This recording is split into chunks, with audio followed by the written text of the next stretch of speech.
ফিরে এলাম বিরতির পর।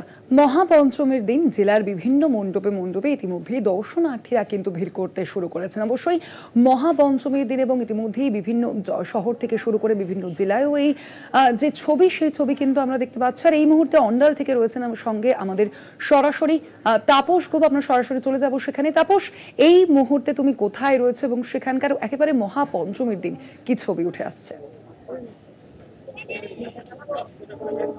দেখো স্বর্ণালী, এই মুহূর্তে আমি রয়েছি অন্ডালের অন্যতম পুজো মণ্ডপ সঙ্গশ্রী পুজো মণ্ডপের সামনে।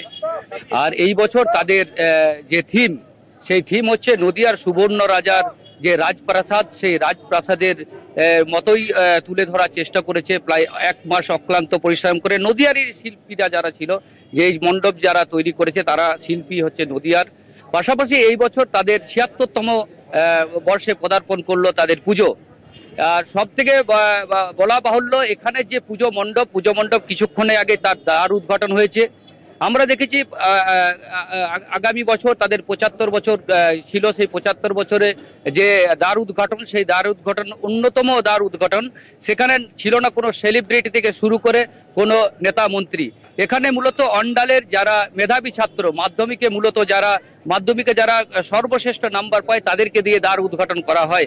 আমাদের সঙ্গে রয়েছে এই কমিটির বেশ কয়েকজন উদ্যোক্তা। আমাদের সঙ্গে রয়েছে শোভনদা। আমি শোভনদার কাছ থেকে জানার চেষ্টা করব যে তাদের এই নূতনত্ব, যে প্রতি বছরই যে নতুন একটা থিম ধরে রাখে। গত বছর তারা ধরেছিল প্যাগোটার দেশ, এই বছর তারা সুবর্ণ রাজার যে রাজপ্রাসাদ, সেই রাজপ্রাসাদ আদলেই ধরেছে। শোভনদা, এই যে আপনাদের যে দ্বার উদ্ঘাটন, সেই দ্বার উদ্ঘাটনে এই ধরনের কেন, যে এই অন্ডাল ব্লকের যারা মেধাবী ছাত্র তাদেরকে দিয়ে কেন দ্বার উদ্ঘাটন করা? আমরা এটা বিগত কয়েক বছর ধরে, প্রায় 10-12 বছর ধরেই আমরা এটা করছি। এখানে আমরা এই যে মাধ্যমিকে যে সেরা হয় তাকে আমরা একটু গুরুত্ব দিই। এটা অনেক কারণে, কারণ পরবর্তী প্রজন্ম তারাও মানে চিন্তা করবে যে অন্ডালের সবচেয়ে বড় পুজো যে সংঘর্ষী ক্লাবের পুজোর দ্বার উদ্ঘাটন করবো আমি মাধ্যমিকে, তাহলে আমাকে ভালো রেজাল্ট করতে হবে, এই চিন্তা ভাবনা করে। এবং তাছাড়াও আমরা কোনো রকম মানে অন্যান্য বিতর্কে না যেয়ে, রাজনৈতিক কোনো রকম কারোকে না এনে আমরা এটাই চেষ্টা করি। তবে বিধায়ক বা সাংসদ তারা আসেন, হ্যাঁ, তাদেরকেও আমরা আমন্ত্রণ জানাই। হ্যাঁ, প্রশাসনের লোকজনদেরকেও আমরা আমন্ত্রণ জানাই, তারাও আসেন। কিন্তু মায়ের ফিতে কাটবে যে মাধ্যমিকে প্রথম হবে অন্ডালের মধ্যে, এটাই আমাদের মানে দীর্ঘ অনেক দিন ধরে এটাই আমাদের। স্বর্ণালী, যেমনটি জানাচ্ছিল শোভনদা, আমাদের অন্যতম একজন উদ্যোক্তা সঙ্গশ্রী ক্লাবের, যে এই যে তাদের দ্বার উদ্ঘাটন মূলত যারা মেধাবী ছাত্র ছাত্রী তাদেরকে দিয়ে দ্বার উদ্ঘাটন করা হয়। আমাদের সঙ্গে রয়েছে আরো এক উদ্যোক্তা সম্পাদক।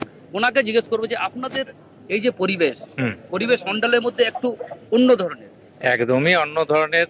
এইখানে গোটা অন্ডালের সমস্ত লোকজন আসে, এখানেই সময় কাটায়, বন্ধু বান্ধবদের সঙ্গে এখানেই সবার দেখা হয়, এখানেই সবার মিলনস্থল বলতে পারা যায়। এটা আমরা দেখেছি এখানে মূলত সন্ধ্যের টাইম থেকে তো ঢল নামে, আজও বৃষ্টিকে উপেক্ষা করে ঢল নেমেছে।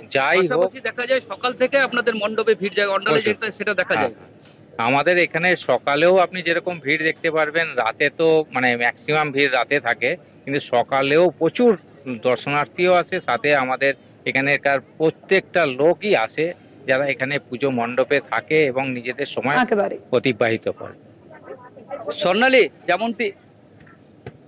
যেমনটি বলছিল যে এদের দ্বার উদ্ঘাটনের পাশাপাশি এদের যে পরিবেশ টোটালি অন্ডাল ব্লকের বলা যায়, অন্ডাল ব্লকের মধ্যে অন্যতম পরিবেশ থাকে এখানে। স্বর্ণালী, ধন্যবাদ তোমায়। কথা বলছিলাম, আমাদের সঙ্গে সরাসরি ছিলেন প্রতিনিধি তাপস গোপ।